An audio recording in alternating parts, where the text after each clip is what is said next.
पर सुनिए।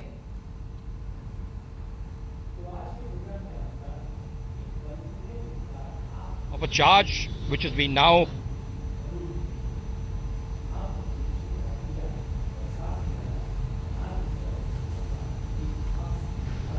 बहुत ज़्यादा विश्वास किया लोगों ने, बहुत ज़्यादा प्यार दिया, बहुत सम्मान दिया लोगों ने। उनका विश्वास टूटना नहीं चाहिए। अगर उनका विश्वास टूट गया तो फिर धोखा हो जाएगा।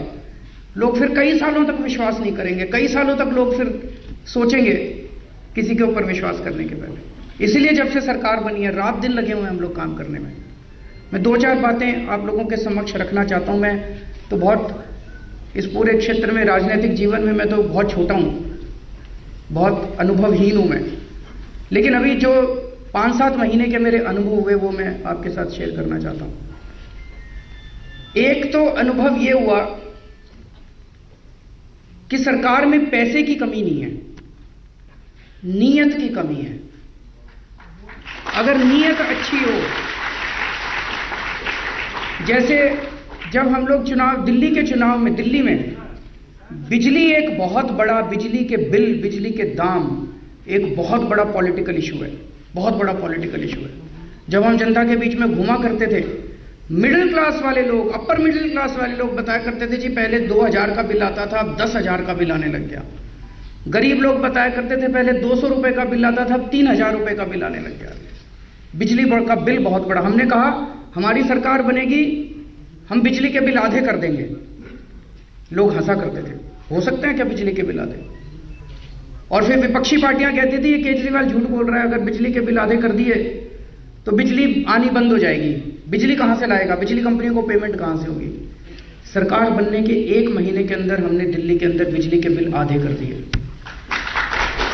सारी जनता खुश हो गई। सब्सिडी देके किए, लेकिन टोटल 1200 करोड़ रुपए की सब्सिडी, 40,000 करोड़ का बजट है दिल्ली सरकार का, 1200 करोड़ रुपए की सब्सिडी, 83% लोगों को उस सब्सिडी का फायदा हुआ। तो अगर मेरी दिल्ली के 83% लोग केवल 1200 करोड़ रुपए खर्च करने में सारी दिल्ली की जनता खुश होती हो, एक मुख्यमंत्री को और क्या चाहिए? बिजली के बिल आधे किए हम लोगों ने। हमारे विपक्षी कहा करते थे बिजली कम हो जाएगी। मैं चैलेंज के साथ कहता हूं, हर साल गर्मियों के अंदर दिल्ली में बिजली के कट लगा करते थे। इस बार हमने अप्रैल के अंदर बैठ के एक हफ्ते का हम लोगों ने प्लानिंग करी अगले 5 महीने तक। इस हफ्ते में कितनी डिमांड होगी, कहां से आएगी बिजली, इस हफ्ते में कितनी डिमांड होगी, कहां से आएगी बिजली। और सितंबर तक की हम लोगों ने प्लानिंग कर रखी थी। उसके बाद बिजली की कमी नहीं होती, गर्मियों के महीने में ज्यादा कमी होती है। इस बार दिल्ली के अंदर बिजली की कमी नहीं होने दी हम लोगों ने। 24 घंटे बिजली मिली है। बिजली के कट लगे, मैं ये नहीं कह रहा, लेकिन वो लोकल कारण से लगे, कहीं केबल का फॉल्ट हो गया, कहीं ट्रांसफार्मर हो गया, कहीं कुछ हुआ। बिजली की कमी नहीं होने दी हम लोगों ने। और सबसे बड़ी बात यह हुई, 2002 में दिल्ली में बिजली का प्राइवेटाइजेशन हुआ था। तब से लेके आज तक 13 साल हो गए। लोगों को यह लगता था कि ये जो प्राइवेट बिजली की कंपनियां हैं ये लूट रही हैं लोगों को, ऐसा लोगों का मानना था। और बहुत सारे सबूत पब्लिक डोमेन में आया करते थे कि बिजली की कंपनियां लूट रही हैं। जनता कहती थी सीएजी का ऑडिट कराओ, सीएजी का ऑडिट कराओ। दूसरी पार्टी वाले कहते थे सीएजी का ऑडिट नहीं हो सकता, हाईकोर्ट का स्टे लगा हुआ है सीएजी का। हमारी सरकार आई, मैंने फाइल मंगाई, मैंने देखा हाईकोर्ट में केस तो चल रहा है, कोई स्टे नहीं लगा हुआ। झूठ बोल रहे थे वो लोग। हमने सीएजी का ऑडिट ऑर्डर किया, और अभी मेरे पद की मर्यादा है, मैं बहुत कुछ बता नहीं सकता, लेकिन आपने अखबारों में पढ़ लिया होगा कि सीएजी के ऑडिट में क्या निकलने वाला है। बहुत बड़ा घोटाला हो सकता है। और बिजली के दाम अभी तो हमने आधे किए हैं। अगर जो सीएजी की रिपोर्ट आएगी, अगर वो लागू कर दी तो मुझे लगता है पता नहीं और भी कितने नीचे हो जाएंगे बिजली के दाम दिल्ली के। तो जैसा मैंने कहा, अगर ईमानदार नीयत से सरकार चलाई जाए तो बहुत कुछ हो सकता है। हमने कहा था हम दूसरा मुद्दा दिल्ली के अंदर था पानी के बिलों का। लोगों के इतने 5-5 हजार रुपए महीने के पानी के बिल आने लग गए थे। एक गरीब आदमी बेचारा, अगर पैसे नहीं है उसके पास तो वो पानी कहां से पिएगा? पानी नहीं पिएगा क्या अगर किसी के पास पैसे नहीं है तो हम लोगों ने आके ये तय किया कि एक मात्रा हम लोगों को फिक्स करनी पड़ेगी। हम उसे बोलते हैं लाइफ लाइन वाटर। जिंदा रहने के लिए कितने पानी की जरूरत है, उतना पानी सरकार की जिम्मेदारी होनी चाहिए फ्री देने की। तो हम लोगों ने 20,000 लीटर पानी हर परिवार को हर महीने मुफ्त कर दिया दिल्ली के अंदर। और पानी कम होने की बजाय इस बार दिल्ली के अंदर द्वारका एक इलाका है, 20 साल से पानी नहीं आया था। 6 महीने के अंदर हमारी सरकार बनने के बाद पानी आने लग गया। संगम विहार में पानी नहीं आया था, हौसरानी में पानी नहीं आया था, बवाना में पानी नहीं आया था। 6 महीने के अंदर हमने इन सारे इलाकों के अंदर पानी पहुंचा दिया। मोहल्ला सभाओं का हम लोगों ने एक कार्यक्रम शुरू किया जिसके बहुत अच्छे नतीजे निकले। हमें यह लगता है चाहे कितनी भी अच्छी नीयत की सरकार हो, लेकिन मुख्यमंत्री के दफ्तर में बैठ के, आप सब लोग बहुत सीनियर ऑफिसर्स हैं, अपने अपने दफ्तर में बैठ के हमें नहीं पता कि जनता की जरूरत क्या है। हम अपने दफ्तर में बैठ के सोचते हैं बिजली, पानी, सड़क, ये वो मोटी मोटी चीजें, लेकिन the wearer knows where the shoe pinches. तो हमने दिल्ली में एक्सपेरिमेंट किया। 11 विधानसभाओं के अंदर हमने मोहल्ला सभाएं कराई। मोहल्ला सभा मतलब एक मोहल्ले के लोगों को इकट्ठा किया और उनको कहा भाई 50 लाख रुपए तुम्हारे, अब बताओ 50 लाख रुपए में क्या करवाना चाहते हो। आपको ये जान के ताज्जुब होगा जिस किस्म की लोगों की डिमांड आई। और छोटी छोटी डिमांड, कोई कहता है जी वो फलाना बिजली का खंभा, उसके ऊपर लाइट नहीं जल रही, 5000 रुपए में वो बल्ब बदल जाएगा बिजली के खंभे का। लेकिन अगर सरकार को करना होगा तो सरकार तो पूरा खंभा ही बदल देगी उसका। एक इलाके के अंदर हम लोगों ने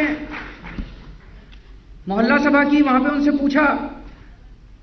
फिर हम क्या करते हैं, मोहल्ला सभा करते हैं, लोगों से पूछते हैं भाई क्या चाहिए। कोई कहता है ये करना है, कोई कहता है ये करना है, उसकी सबकी लिस्ट बना लेते हैं। फिर सबके ऊपर वोटिंग होती है। लोग कहते हैं जिस काम के सबसे ज्यादा वोट पड़ते हैं वो काम पहले होता है, क्योंकि 50 लाख रुपए हैं। 50 लाख रुपए में जितने ऊपर से लिस्ट है, जिसके जहां आके खत्म हो जाता है, फिर नीचे वाले काम नहीं होते। एक इलाके में सबसे ज्यादा वोट लाइब्रेरी के ऊपर पड़े।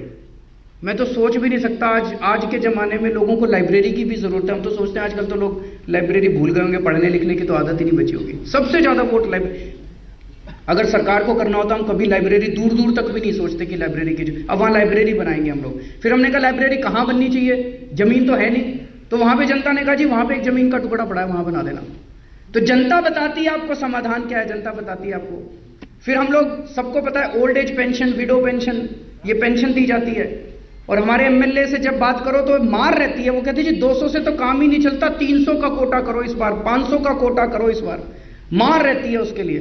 वो एक इलाके के अंदर हमने कहा भाई मोहल्ला सभा तय करेगी किस किस को पेंशन मिलनी चाहिए। तो हमने कहा भाई जो जो गरीब बुजुर्ग हैं, बिलो पॉवर्टी लाइन है, आप लोग हाथ खड़े करो, किस किस को पेंशन चाहिए। जब हमने ऐलान किया हमें ये लगा कि सारे हाथ खड़े कर लेंगे, मेरे को भी चाहिए, मेरे को भी चाहिए। 10 लोगों ने हाथ खड़े करे। उन 10 लोगों को हम सामने बुला लिया, उनको 10 को। हमने कहा भाई इन 10 लोगों को पेंशन मिलनी चाहिए, सबसे पूछा। तो एक आदमी खड़ा हुआ, कहता है जी इसके घर में तो गाड़ी है, इसको नहीं मिलनी चाहिए।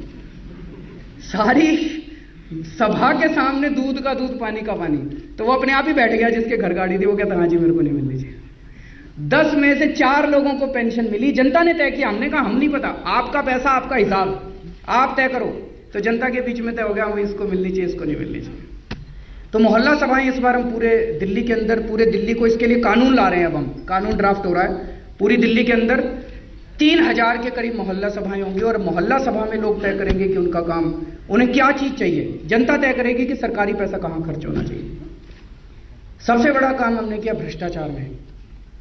सरकार बनने के 3 महीने तक, 3 से 4 महीने तक हमने एंटी करप्शन ब्रांच के जरिए जितनी शिकायतें आती थी एक हेल्पलाइन शुरू कर दी। अगर आपसे कोई पैसे मांग रहा है, आप मना मत करो, सेटिंग कर लो उससे, और सेटिंग करके हमारे को फोन कर दो, हम आपके लिए ट्रैप ले करेंगे और उसको पकड़ लेंगे। 4 महीने के अंदर लगभग हमने 50 अफसरों को गिरफ्तार किया और उसकी खूब हमने पब्लिसिटी की। जब भी कोई गिरफ्तार होता था खूब उसकी पब्लिसिटी की। दिल्ली के अंदर 4 महीने के अंदर पैसे लेने बंद कर दिए। मैं ये नहीं कहूंगा 100%, लेकिन 60 से 70% लोगों का, आप किसी से पूछते वहां पे दिल्ली के अंदर 60 से 70% लोगों का कहना था कि अब सरकारी दफ्तरों में पैसे लेने बंद कर दिए, बिना पैसे के काम होने लग गया था। और इस काम के लिए हमारी एंटी करप्शन ब्रांच में ऑफिसर्स की बड़ी कमी थी। आप सब लोगों को पता है दिल्ली पुलिस दिल्ली सरकार के अंडर में नहीं आती है, दिल्ली पुलिस केंद्र सरकार के अंडर में आती है। उसके लिए मैं श्री नीतीश कुमार जी का तहे दिल से शुक्रिया अदा करना चाहता हूं। जब भी मैंने इनको फोन किया, मैंने कहा जी हमें ईमानदार अफसरों की जरूरत है। इन्होंने तुरंत हफ्ते भर के अंदर इतनी स्पीड के साथ इन्होंने अपने ऑफिसर्स को वहां भेजा और उसके लिए हम बहुत बहुत शुक्रगुजार हैं। और जितनी बार हमने फ़ोन करके ऑफिसर्स को मंगाया, और भी मैंने कई मुख्यमंत्रियों को फ़ोन किया, मना कईयों ने नहीं किया, लेकिन जिस तत्परता के साथ और जितनी तेज़ी के साथ नीतीश कुमार जी ने हम लोगों की मदद की, दिल्ली के लोग बिहार सरकार के, नीतीश कुमार जी के और बिहार के लोगों के इसके लिए तहे दिल से शुक्रगुजार हैं, जो आप लोगों ने हमारे एंटी करप्शन एफर्ट्स में हमारी मदद की। लेकिन ये एक घटना हुई, एंटी करप्शन एफर्ट्स बड़े अच्छे चल रहे थे, दिल्ली के अंदर भ्रष्टाचार कम हो रहा था। मुझे लगा कि पहली बार शायद देश में एक ऐसा एक्सपेरिमेंट हुआ कि नई सरकार बनी और नई सरकार बनने के 3 महीने के अंदर भ्रष्टाचार के अंदर भारी कमी आने लगी। मुझे लगा हमारे को तो शाबाशी देनी चाहिए थी सबको, और खास तौर से केंद्र सरकार को तो हमें शाबाशी देनी चाहिए थी कि बड़ा अच्छा किया, काम किया आप लोगों ने, हम इसे पूरे देश में लागू करेंगे। शाबाशी देना तो दूर, 8 जून को केंद्र सरकार ने अपना एक ऑफिसर भेज दिया एंटी करप्शन ब्रांच का चीफ बना के, जो दिल्ली हमारी एंटी करप्शन ब्रांच, दिल्ली सरकार की एंटी करप्शन ब्रांच, उसको केंद्र सरकार ने अपना एक ऑफिसर भेज दिया कि अब ये एक एंटी करप्शन ब्रांच का आपका हेड है। सिंपल गुंडागर्दी है, और तो कुछ नहीं है भाई। आज मान लो केंद्र सरकार बिहार में भेज दे, अब ये आपका डीजी पुलिस है, तो आप ये कहोगे भाई ये कैसे है, तो बोलो कोर्ट चले जाओ। तो अब कोर्ट ही गए हम लोग, लड़ तो सकते नहीं उनके साथ। तो केंद्र सरकार ने अपना एक अफसर भेज दिया कि फिर जब हमने उसकी खिलाफत की तो पैरामिलिट्री फोर्स अगले दिन भेज दिया, एंटी करप्शन ब्रांच को पैरामिलिट्री फोर्स ने टेक ओवर कर लिया, दिल्ली पुलिस के जवान भेज दिए। अब हम तो अहिंसा प्रिय लोग हैं, हम उनसे लड़ाई तो करना नहीं चाहते थे, तो अभी 8 जून के बाद से एंटी करप्शन ब्रांच केंद्र सरकार के कंट्रोल में है, दिल्ली सरकार के कंट्रोल में नहीं है। तो लोग कंपेयर कर रहे हैं, एक तरफ है 6 महीने की सरकार, 14 फरवरी को हमने शपथ ली थी, 14 अगस्त को 6 महीने पूरे हुए, लगभग 6 महीने पूरे हो गए, और दूसरा लोग कह रहे हैं एक और सरकार है केंद्र के अंदर सरकार, जिसको 1 साल हो गए आए हुए। तो दोनों में क्या, उन्होंने 1 साल में क्या किया, इन्होंने 6 महीने में क्या किया, कंपैरिजन नेचुरल होता है, सब लोग कंपेयर कर रहे हैं। 1 साल में क्या किया, बहुत सोचते हैं क्या किया क्या किया क्या किया, तो फिर सोचते हैं भाई, जैसे हमने कहा चुनाव के पहले हमने कहा था बिजली के दाम आधे करेंगे, 1 महीने में कर दिया। चुनाव के पहले हमने कहा था पानी मुफ्त करेंगे, 1 महीने में कर दिया। चुनाव के पहले हमने कहा था हम 500 स्कूल बनाएंगे, 236 स्कूल बनाने का काम शुरू हो गया। 1 साल के अंदर दिल्ली में 236 नए स्कूल बन गए। जितने काम हमने कहे उसके हर काम के ऊपर रोज सवेरे उठ के मैंने, हमारा जो मैनिफेस्टो है ना, मैंने अपने फोन में डाला हुआ है, रोज एक बार उस मैनिफेस्टो को देख लेता हूं हमने क्या क्या काम कहे थे। केंद्र सरकार में जब सरकार आई, बड़ी उम्मीदों के साथ आई थी, बड़ा भारी बहुमत मिला था, जैसे हमें 70 में से 67 सीट मिली थी, केंद्र सरकार में भी बड़ा भारी बहुमत मिला था, बड़ी उम्मीद जागी थी लोगों को, खासतौर से युवाओं ने तो बड़ी मेहनत करी थी और बड़ा उम्मीद थी कि कुछ होगा कुछ होगा कुछ होगा। उन्होंने कहा था काला धन वापस लेके आएंगे, काला धन वापस लेंगे। अभी तक तो चवन्नी भी नहीं आई मेरे ख्याल से बाहर से। और मैं खुद पहले ऑफिसर था इनकम टैक्स में, तो मेरे बहुत बैचमेट्स हैं, मेरे बहुत दोस्त हैं अंदर जो काम करते हैं, उनसे पूछता रहता हूँ, वो कहते कुछ हो ही नहीं रहा, कुछ एफर्ट्स, मतलब चलिए पैसा आने में टाइम लगता है, ये कोई एक रात का काम नहीं है, एफर्ट्स तो होने चाहिए, कुछ काम तो होना चाहिए काला धन वापस लाने के एरिया में, कोई कुछ नहीं हो रहा। तो कहा था काला धन वापस लेके आएंगे, और फिर जीतने के बाद कहते योगा कराएंगे। योगा कराना चाहिए, अच्छी बात है, योगा सेहत के लिए अच्छा होता है, योगा कराना चाहिए, लेकिन फिर वोट योगा के नाम के मांगने चाहिए, कहना चाहिए योगा कराएंगे, जो जो योगा कराने के लिए वोट देना चाहते हैं वोट दें, तो जनता तय कर लेगी भाई यहाँ योगा कराने का वोट देना है कि काला धन का वोट देना है। बोला था महंगाई कम करेंगे, पूरे देश में बोले महंगाई कम करेंगे, महंगाई, अब कह रहे हैं स्वच्छ भारत करेंगे। स्वच्छ भारत भी होना चाहिए, अच्छी बात है, स्वच्छ भारत भी करना चाहिए, लेकिन मैं चलो स्वच्छ भारत की बात कर लेते हैं। आज मैं चैलेंज के साथ कह सकता हूं 1 साल हो गया स्वच्छ भारत की बात करते हुए, 100 करोड़ रुपए बताते हैं उसके एडवर्टाइजमेंट में फूंक दिए, एक गली अगर पूरे देश के अंदर स्वच्छ भारत अभियान के अंदर से साफ हुई हो, मुझे नहीं लगता एक भी गली साफ हुई है स्वच्छ भारत अभियान के तहत, केवल दिखावा है। तो अब लोगों का प्रश्न पूछना बिल्कुल वाजिब है। रोजगार की बात की गई थी, लेकिन आज युवाओं का भी मोह भंग होता जा रहा है धीरे धीरे। FTII कितना बढ़िया इंस्टीट्यूट है, इंटरनेशनल इंस्टीट्यूट है FTII। उसका जिद पे अड़ी हुई है केंद्र सरकार की, इसी आदमी को हमें डायरेक्टर बनाना है, और सारे स्टूडेंट्स जो हैं वो सड़कों के ऊपर है। तो एक के बाद एक IIT दिल्ली के डायरेक्टर की नियुक्ति नहीं की जा रही है। कितने दिन हो गए IIT दिल्ली का कोई डायरेक्टर नहीं है। कितने ऐसे इंस्टीट्यूट है जिनके कोई डायरेक्टर नहीं है। युवाओं का भी मोह भंग होता जा रहा है, और सबसे ज्यादा किसानों का मोह भंग हुआ है। 2013 के अंदर एक लैंड एक्विजिशन एक्ट आया था। किसानों को लगा था कि अब ये इतने सालों के संघर्ष के बाद 2013 में उस वक्त की सरकार ने एक लैंड एक्विजिशन एक्ट, भूमि अधिग्रहण कानून पास किया था। लोगों को लगा था कि ये कानून जो है उसमें भी कुछ कमियां थी, कि ये कानून जो है ये किसानों के हक में है, लेकिन उसको भी अब बदलने जा रहे हैं। और एक के बाद बार बार ऑर्डिनेंस पास किया जा रहा है। ऑर्डिनेंस पास कर करके ऐसा कानून थोपने की कोशिश की जा रही है कि भूमि अधिग्रहण पर जबरदस्ती किया जा सकता है। पूरे देश के अंदर आज ये बात, सारे गांव के अंदर आज ये बात, मैं कई लोगों से संपर्क करता हूं, चारों तरफ ये बात फैलती जा रही है कि केंद्र के अंदर आज जो सरकार है वो एंटी पुअर है और एंटी फार्मर है, किसानों के खिलाफ है। मैं एक छोटा सा उदाहरण देना चाहता हूं। दिल्ली के अंदर किसानों की जमीनों का अधिग्रहण किया जाता था। दिल्ली के अंदर 52 लाख रुपए एकड़ के हिसाब से उनको मुआवजा मिलता था। मैं चैलेंज करता हूं, दिल्ली के अंदर 52 लाख रुपए एकड़ के हिसाब से आप जमीन लेके दिखा दो। हमारी सरकार ने आने के बाद अभी पिछले 1 महीने में हमने उसको 7 गुना कर दिया, कि अब अगर दिल्ली के अंदर किसानों की जमीन का अधिग्रहण किया जाएगा, उनको 3.5 करोड़ रुपए एकड़ के हिसाब से दिया जाएगा। बड़ी बात थी, 7 गुना एकदम से कर दिया कि अब अगर किसानों की भूमि का अधिग्रहण किया जाएगा 3.5 करोड़ से 4 करोड़ रुपए एकड़ के हिसाब से उनको दिया जाएगा। बड़े खुश हो गए सारे किसान, और खूब खुशियां, पर उनकी खुशी 48 घंटे भी नहीं बची। केंद्र सरकार का फरमान आ गया, we declare Delhi government's order null and void. हर ऑर्डर, हम आज कुछ ऑर्डर करते हैं वो अगले दिन नल एंड वॉइड करते हैं। वो नल एंड वॉइड सरकार बन गई है केंद्र सरकार। तो लोगों में अब ये बात फैलने लग गई है कि ये एंटी पुअर है, किसानों के खिलाफ किसान विरोधी सरकार है जो केंद्र के अंदर सरकार बैठी हुई है। तो आपके सामने 2 मॉडल्स हैं। एक केंद्र सरकार का मॉडल है जिनको भारी बहुमत मिला और 1 साल के अंदर ही लोगों का मुंह भंग हो गया, और एक दिल्ली सरकार का मॉडल है जिनको भारी बहुमत मिला, और आज मैं चैलेंज के साथ कह सकता हूं कि फरवरी के महीने में 70 में से 67 सीट मिली थी। आज दिल्ली के अंदर चुनाव हो जाए तो 70 में से 70 सीट मिलेगी हमारी, क्योंकि हम लोगों के लिए काम कर रहे हैं। हम कुछ चंद अमीरों के लिए काम नहीं कर रहे। हम किसानों की जमीनें छीन छीन के अमीरों को नहीं देना चाहते। हम जनता के लिए काम कर रहे हैं, हम किसानों के लिए काम कर रहे हैं, हम गरीबों के लिए काम कर रहे हैं, हम आम आदमी के लिए काम कर रहे हैं।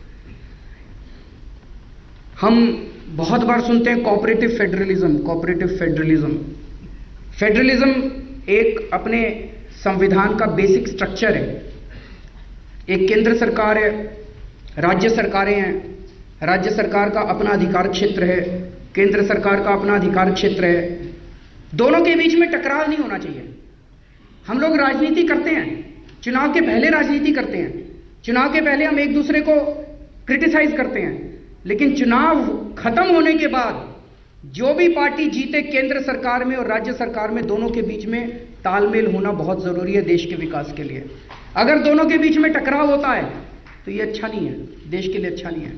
लेकिन पिछले 6 महीने से जिस तरह से दिल्ली सरकार को एक के बाद एक केंद्र सरकार टांग अड़ाती जा रही है, ये देश के लिए अच्छा नहीं है। दिल्ली में एक रेप हुआ, मैंने उसके ऊपर इंक्वायरी बिठाई, ऊपर से एलजी साहब का फरमान आ गया, इंक्वायरी नहीं की जा सकती। क्यों नहीं की जा सकती जी? मैं मुख्यमंत्री हूं, एक इंक्वायरी नहीं बिठा सकता? हमने दिल्ली के किसानों के मुआवजे का सर्कल रेट बढ़ाया, ये सर्कल रेट नहीं बढ़ाया जा सकता। वो हर चीज ये बताते हैं कि ये क्या नहीं किया जा सकता, वो ये नहीं बताते क्या किया जा सकता है। महिलाओं के साथ दिल्ली में कई सारी घटनाएं आप लोग अखबारों में पढ़ते होंगे। महिला सुरक्षा एक बहुत बड़ा मुद्दा है दिल्ली के अंदर। तो हमने एक कमीशन ऑफ इंक्वायरी हम बिठाना चाहते थे कि महिलाएं जब पुलिस के पास जाती हैं अपनी कंप्लेन करने के लिए, तो क्या उनको सही न्याय मिलता है? क्या पुलिस उनसे ठीक से डील करती है? या महिलाओं की सुरक्षा को लेकर क्या क्या और उपाय करने की जरूरत है? बताइए, गलत कर रहे थे क्या? महिला सुरक्षा के ऊपर अगर एक कमीशन, उसके ऊपर भी केंद्र सरकार से फरमान आ गया, महिलाओं की सुरक्षा के ऊपर कमीशन ऑफ इंक्वायरी नहीं बिठा सकते। हद हो गई। अभी हमारे एक विधायक है कमांडो सुरेंद्र, आप सबको याद होगा 26/11, याद है 26/11 सब लोगों को? मुंबई ताज होटल के ऊपर आतंकवादियों ने हमला किया था। वो एक तरह से देश के ऊपर हमला था। समुद्र से आए थे आतंकवादी और उन्होंने ताज होटल के ऊपर हमला किया था। दिल्ली से देश को बचाने के लिए कुछ कमांडो भेजे गए थे। हेलीकॉप्टर से उन कमांडोज को ताज होटल की छत पे उतारा गया था। उन कमांडोज में कमांडो सुरेंद्र भी था। 26/11 को जब उसे ताज होटल की छत पे उतारा गया, 2 दिन पहले उसका बच्चा हुआ था। अपने बच्चे की शक्ल भी नहीं देख पाया था वो, अपनी बीवी से भी नहीं मिल पाया था, और सीधा वो देश को बचाने के लिए ताज होटल के ऊपर उतरा था।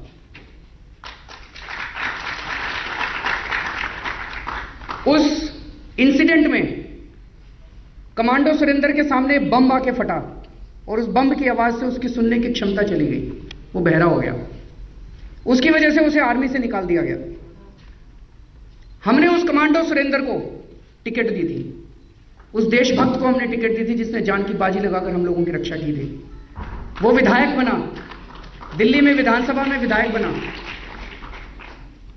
एक दिन, अभी वो पिछले कुछ दिन पहले सड़क पे जा रहा था, उसने देखा कि रेडी पटरी वालों से एनडीएमसी के कुछ कर्मचारी पैसे मांग रहे हैं। उसने अपनी गाड़ी रोकी और एनडीएमसी के कर्मचारियों को उसने धमकी दी। उसने कहा तुमको सस्पेंड करा दूंगा अगर ये सब करोगे तो। हमें तो उसके ऊपर गर्व होना चाहिए था। अगले दिन केंद्र सरकार ने कमांडो सुरेंद्र के ऊपर झूठा केस बना के एफआईआर दर्ज कर दी और उसको कमांडो सुरेंद्र को गिरफ्तार कर लिया। लेकिन हमारी जुडिशरी के ऊपर हमें भरोसा है। शाम को गिरफ्तार किया था, अगले दिन 4 बजे जब उसको पेश किया गया कोर्ट के सामने, कोर्ट ने अपने ऑर्डर में लिखा है कि इसके अंदर राजनीतिक वेंडेटा को क्या बोलेंगे, विद्वेष की, राजनीतिक विद्वेष की बू आ रही है इस केस के अंदर, इसको गलत गिरफ्तार किया गया और कोर्ट ने उसको छोड़ दिया। इसको कोऑपरेटिव, इसको फेडरलिज्म बोलते हैं क्या? आज लोग उस किस्म की नेगेटिव राजनीति को नकार चुके हैं। लोग पॉजिटिव एजेंडा चाहते हैं। लोग इस किस्म की लड़ाई झगड़े की राजनीति नहीं चाहते। लोग गाली गलौज की राजनीति नहीं चाहते। अभी कुछ दिन पहले बिहार के लोगों के डीएनए के ऊपर सवाल खड़ा किया गया। ये तो ठीक नहीं है कि बिहार के लोगों का डीएनए खराब है। बिहार ने इस देश के सबसे बड़े, कितने अच्छे लोगों को बिहार ने दिया है और पूरा इतिहास भरा पड़ा है बिहार के लोगों से। पूरा, आप मगध से के जमाने से ले लीजिए, सबसे बड़े यूनिवर्सिटीज यहां पे हुई हैं, और उसके बाद आजादी के आंदोलन के वक्त से राजेंद्र प्रसाद जी और न जाने कितने लोगों को बिहार ने दिया है। आज बिहार के लोगों के डीएनए को चैलेंज किया जा रहा है। मुझे तो लगता है कि ये ठीक नहीं है। यही गलती इन लोगों ने दिल्ली के चुनाव के पहले की थी। दिल्ली के चुनाव में मुझे याद है, उन्होंने कहा था केजरीवाल नक्सली है, केजरीवाल ये है, और एक दिन तो बोले केजरीवाल का गोत्री उपद्रवी है। अखबार में ऐड निकाल के बोला था, हाफ पेज का ऐड था, केजरीवाल का गोत्र उपद्रवी है। वो जनता ने बता दिया, फिर जनता भी चुप थोड़ी रहती है। जनता को जब मौका मिलता है जनता भी बता देती है। तो दोस्तों, अभी थोड़े दिन पहले एक स्पेशल पैकेज का अनाउंसमेंट किया गया, लेकिन जिस तरह से वो अनाउंस किया मैंने देखा टीवी के ऊपर, बताओ 60,000 करोड़, 70,000 करोड़। मुझे लगा कि बिहार के लोगों को खरीदने की कोशिश की जा रही है क्या? बिहार के लोग इतने सस्ते में बिक सकते हैं क्या? मुझे तो नहीं लगता। बिहार के लोगों को अगर खरीदने की कोशिश की जा रही है तो बिहार के लोग तो इसका फिर जवाब देंगे। बिहार के लोग चुप तो नहीं रहने वाले। तो नीतीश जी, आज इतना बढ़िया आपकी सरकार ने कार्यक्रम आयोजित किया, मुझे मुख्य अतिथि के रूप में आप लोगों ने इतना आदर सत्कार दिया, इसके लिए आपको, आपके सभी अफसरों को बहुत बहुत शुक्रिया। और लेकिन सबसे ज़्यादा अच्छी बात यह कि आज मैं जो ये सीख के जा रहा हूँ, मैं अपने ऑफिसर्स को भी आपके यहाँ भेजूँगा। वो आपके बिहार लोक सेवाओं के जो अधिनियम का इम्प्लीमेंटेशन है, यहाँ से भी हम लोग सीखेंगे और दिल्ली के अंदर इसको हम और अच्छे तरीके से लागू करने की कोशिश करेंगे। मुझे याद है कई साल पहले मैं और मनीष सिसोदिया आए थे यहाँ पे जानकारी कॉल सेंटर, हम लोगों ने नीतीश जी के साथ कई मुख्यमंत्रियों से उन दिनों में भी हमने संपर्क करने की कोशिश की थी, किसी ने आगे बढ़ के, उन दिनों में मैं कोई नहीं जानता था, हम भी एक्टिविस्ट थे, एनजीओ चलाया करते थे। और लेकिन नीतीश जी ने और चंचल जी ने, और मुझे याद है सुभानी साहब भी, उन्हें भी उसमें काफ़ी योगदान किया था और तुरंत उन लोगों ने उसको लागू किया था। तो जो सुशासक की उनकी छवि है, वो छवि गलत छवि नहीं है, उनके काम की वजह से, उनके अभी तक जो उन लोगों ने बिहार की जनता के लिए किया है, इसी वजह से उन्हें सुशासक कहा जाता है। फिर से बहुत बहुत शुक्रिया। Thank you so much.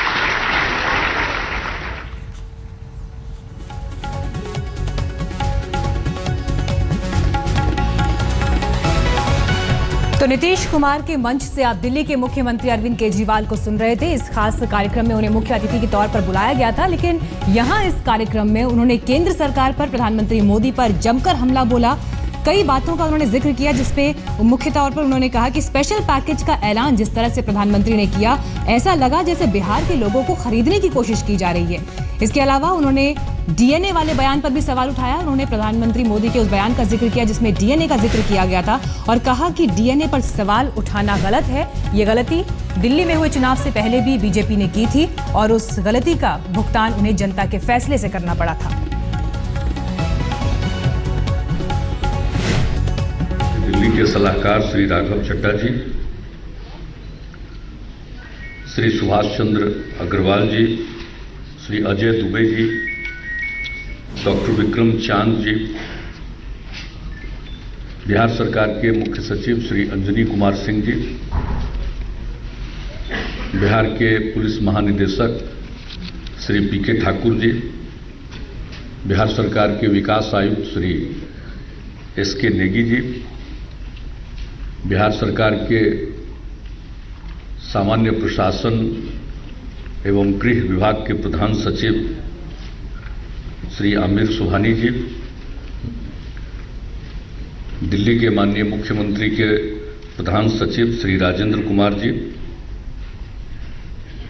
हमारे प्रधान सचिव श्री गंगवार जी, सचिव श्री चंचल कुमार जी, श्री अतीश चंद्रा जी, इस कार्यक्रम में उपस्थित बिहार सरकार के विभिन्न विभागों के प्रशासनिक अधिकारीगण, पुलिस पदाधिकारीगण, प्रशासनिक सुधार मिशन से जुड़े हुए तमाम अधिकारीगण, विशिष्ट अतिथिगण, प्रिंट एवं इलेक्ट्रॉनिक मीडिया के प्रतिनिधिगण, देवी एवं सज्जन, मैं सबसे पहले श्री अरविंद केजरीवाल जी को धन्यवाद देता हूं कि आज के इस अवसर पर उपस्थित हुए और इसके लिए समय निकाला। जैसा कि अरविंद केजरीवाल जी ने खुद बताया, जब राइट टू इंफॉर्मेशन एक्ट लागू किया गया तो सबको मालूम है कि इस कानून को लेकर जो अभियान चला देश में, उसमें श्री केजरीवाल जी ने भी बहुत ही महत्वपूर्ण भूमिका निभाई और कानून बन जाने के बाद भी इस कानून का ठीक ढंग से क्रियान्वयन हो, इसके लिए भी वे अपने स्वयंसेवी संगठन के माध्यम से सक्रिय रहा करते थे।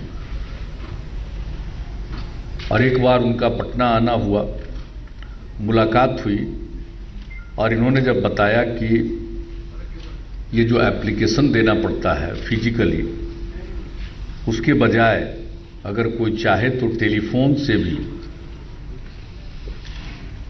अपनी बात कह सकता है और उसको एप्लीकेशन के रूप में ट्रीट करके आगे की कार्रवाई की जा सकती है।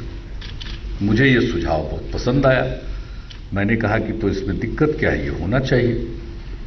तो इन्होंने कहा कि अनेक राज्यों में हम गए हैं और केंद्र सरकार के समक्ष भी हमने ये बात कही है, लेकिन किसी ने इसको लागू नहीं किया।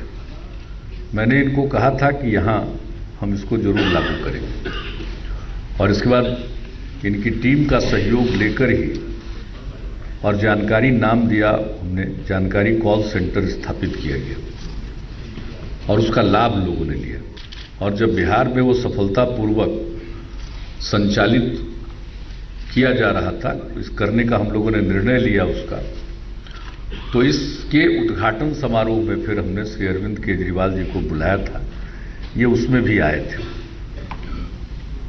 और उसके बाद जब वो लागू हो गया तो इसकी चर्चा होने लगी और फिर तो अन्य जगहों पर भी लोगों ने कहा कि इसे लागू किया जाना चाहिए और न जाने कितने प्रांत के लोग इसका अध्ययन करने के लिए भी आए। तो ये तो हमारे पहले कार्यकाल का विषय था। पहले कार्यकाल के दौर में अब आरटीआई के आने के बाद, और उसमें कई समस्याएं आई। आरटीआई एक्टिविस्ट लोगों के अनेक जगहों पर जान पर खतरा आया, लोगों ने तरह तरह से परेशान करना शुरू किया, क्योंकि आरटीआई से हम सूचना लेते हैं, लेकिन अपने आप में इसमें यह बात छिपी हुई है कि सूचना तो उनको देनी पड़ेगी सही, और सूचना को अगर सही नहीं देंगे तो वो पकड़े जाएंगे, और जो होना चाहिए अगर वह नहीं हुआ है तो इसमें जवाबदेही निर्धारित होगी। तो अनेक अब देखना दिलचस्प होगा कि नीतीश कुमार और अरविंद केजरीवाल की दोस्ती से जो नए राजनीतिक समीकरण पैदा हो रहे हैं, क्या वाकई जनता उस पर मोहर लगाती है। एक छोटे से ब्रेक के लिए यहां रुकेंगे, फौरन लौटेंगे। आप देखते रहिए आज तक।